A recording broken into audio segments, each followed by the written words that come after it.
MSMEs માટે 100 કરોડ રૂપિયા સુધી ગુરાટી વગર લોન ઉપલબ્ધ કરાવવાનો સરકારનો પ્રસ્તાવ. મુંબઈમાં MSME માટે પરસ્પર લોન ગેરંટી યોજનાના ઉદ્ઘાટન દરમિયાન નાણાકીય સેવાઓ વિભાગના સચિવ M. નાગાર્જુએ જણાવ્યું કે સરકાર ડિપોઝિટ બીમા મર્યાદાને 5 લાખ રૂપિયા સુધી વધારવા પર વિચાર કરી રહી છે. આ પહેલ નાના અને મધ્યમ ઉદ્યોગો માટે આર્થિક સુરક્ષાને મજબૂત બનાવવાની અને તેમની વૃદ્ધિને પ્રોત્સાહિત કરવાની ગહન યોજના છે.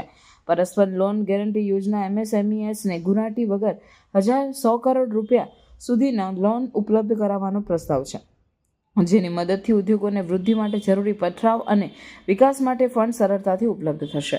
આ પહેલ સરકારના MSME ક્ષેત્રને સશક્ત બનાવવાની યુક્તિ સાથે સુસંગત છે, જે ભારતની અર્થવ્યવસ્થાનું રક્ષણ ક્ષેત્ર ગણાય છે અને એ કોલેટેરલ પર આધાર રાખીને વ્યવસાયો માટે આર્થિક સહાય પ્રદાન કરશે. સરકારનું MSME ક્ષેત્ર પર ધ્યાન સતત છે અને આ ક્ષેત્રને મજબૂત બનાવવાના અનેક પ્રયાસો કરવામાં આવ્યા છે, જેના દ્વારા નાના અને મધ્યમ ઉદ્યોગોને ક્રેડિટ માટે વધુ સારી એક્સેસ મળશે, જે વારંવાર MSME માટે પડકારરૂપ રહે છે. આ પગલું સંઘર્ષક આર્થિક પરિસ્થિતિઓમાં પણ MSMEs માટે ફંડ્સ ઉપલબ્ધ કરવા માટે છે. આ પહેલને નાણાકીય નિષ્ણાંતોએ સ્વાગત કર્યું છે, કારણ કે તે MSMEs માટે વ્યાપાર કરવા અને નાણાકીય એક્સેબિલિટી સુધારવાનું એક મહત્વપૂર્ણ પગલું છે. આ પહેલનું અમલ થવું MSMEs માટે એક મજબૂત ભવિષ્યની તરકી સંકેત છે, જેને વધારવામાં મદદ મળશે. The internal governmental consultations we have almost completed, and then we will take the next course of action.